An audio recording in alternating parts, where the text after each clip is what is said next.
clutch went out on it. Told the customer I can go pull up to my house and knock it out this weekend or whatnot. So me and Damien just cruising down the road right now with the chain on it. Just pulling from Stanley to Lincoln. About 25 minutes of the road. We just cruising about 35, 40 mile an hour. You know, y'all know that Jeep don't care. Look at that Jeep. You got her in Cadillac mode, son. Just cruising.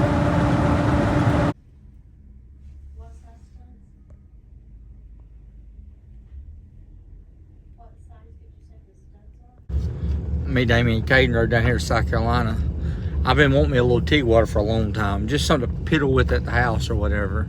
I've been wanting to, well, I got a MIG welder or whatnot, but I usually flux core with it, or like I said, when I borrowed a bottle one time and welded with it with the bottle, and it welded great. Well, ended up, I look every now and then, I'm just hitting Facebook Marketplace, and one of them little titanium 200s or whatever. They usually step there like $500 to $800 online. That's what I usually see them for. I said, man, if I could find one for like $200-300, I'd buy it just to play around with the TIG part of it. So we ended up going through, and I hit Facebook Marketplace, and bam, $275. Come down here to South Carolina, Bowling Springs, South Carolina, this freaking rich neighborhood.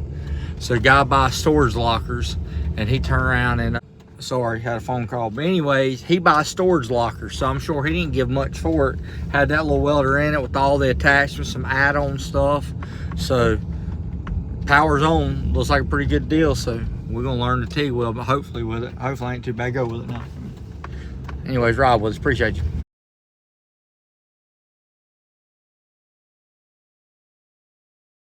This is all what we got. So we got right here. What's our stick weld lead? Got our hose for the back of it. Hose for there for the gas. There's the TIG torch. Some TIG parts.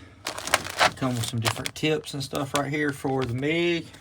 And we also got all this stuff up in here for the TIG. That came in the regulator. Pretty good deal for $275 right there. So somebody had $29 on that. So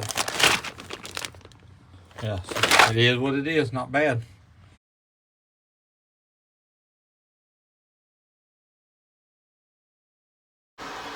So we in here kind of doing something. Found a dude local that sells these bottles right here. Pretty good guy. Hit him up. I said, hey, I said, you still got the bottle? He said, yeah. I said, I can come tonight if you make it for 10. He only lives over off East Maiden Highway in front of Cook's. He sells these bottles all the time. So he said, this old lady was like, you're gonna let somebody come to our house at like 10 o'clock? He's like, he seems like a pretty good old boy. So I'm just going, he ain't asked me a bunch of questions, so he just said he was coming, so I don't have no problem with it. So let me turn this camera on and show y'all something. So that's the first TIG weld I've ever done right there.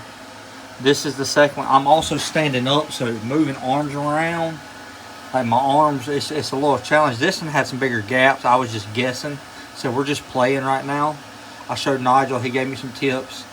So like I said, this was my very first one. This is my second one. We can do better than this. I just got to stop moving around. I'm gonna flip it over, do some more welding in a minute. Hold on one second. So I bought the little welder. I gave $275 for it. I gave $300 for the bottle. He gave me some TIG rods. It's really not that hard, but it's really not that hard when you have somebody like Jake, Nigel. Like I've been around these dudes for years now. Well, I've been around Nigel for probably 9-ish, I had to get 8-9 years, at least 8 years I've been around Nigel, having him weld stuff for me. So when you're around somebody, if you just pay attention when they're doing stuff for you, you can pick up on it. You know what I mean? Like Nigel's a really good welder. Jake's come along in the past 2 or 3 years. He's been working with Nigel. Jake is a very, very good welder. But if you just come around and, like I said, the tip of your gun, how far the overhang hangs out, little details makes a big difference. You know what I mean? Like even for like, I mean, this is steel, so steel's not hard. It's really easy. It's not like welding aluminum. That's a whole nother ball game there. We'll learn it later. But if you're around people that do the trade, it's easier to pick up on the trade. You know what I mean? If you hang out with a bunch of Mexicans, it's easy to learn Spanish if that's what you're always around. I used to be around a bunch of Mexicans, and I didn't learn Spanish, but I knew what they were talking about when they were around me. I could pick up on words and stuff like that. I know a little bit, but it's the same thing with anything else. if you're around certain people, you'll pick up on it. You know what I mean? So like I said, I'm going to sit here and teach myself to TIG weld. I ain't gonna teach myself. I'm gonna learn how to TIG weld off of what I've been around before, the people I've been exposed to, the people that do this all the time. They give tips like cleaning your metal. Your metals have to be clean for you to TIG weld them. They just, if it's dirty, it will never weld good. That's a 101. That's very, very basic.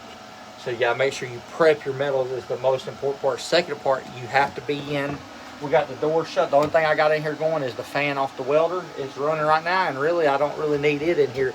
The more stable the air, the better it is. Being patient and just learning. So let's pick this up. Let's try. I'm excited. I like learning new stuff. I always have. It's hard for me not to smile because it's pretty cool to me, you know. Another tip I learned. Another tip for the tip.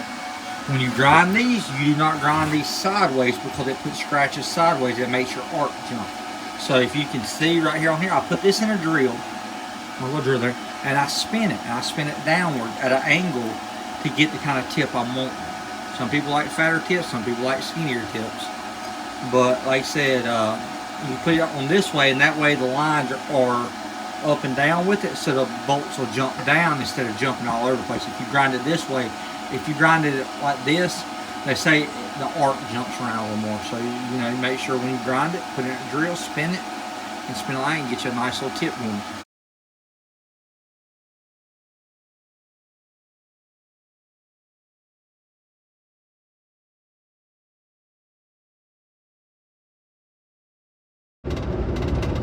Saturday, I usually don't work on Saturday, but I took on this little clutch job to go ahead and knock out in that Ford truck, and the only way to fit my timeline right now is to come in and work on Saturday. So the money's there, you gotta get it done. And while I was at it, well, they just got the clutch. I told them I'd come pick it up. So they got a set of brake pads to throw on a Expedition. So I said, well, hell, I'll do it while I'm there. So me and Damie's gonna knock out these brake pads real quick, get this clutch, run back home, knock out the clutch job, get paid today.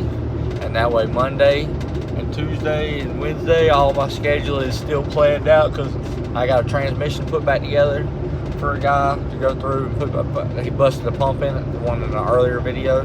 So I'm gonna go through it, just check everything, put it all back together, help him stick it up in there, that way he don't break the pump.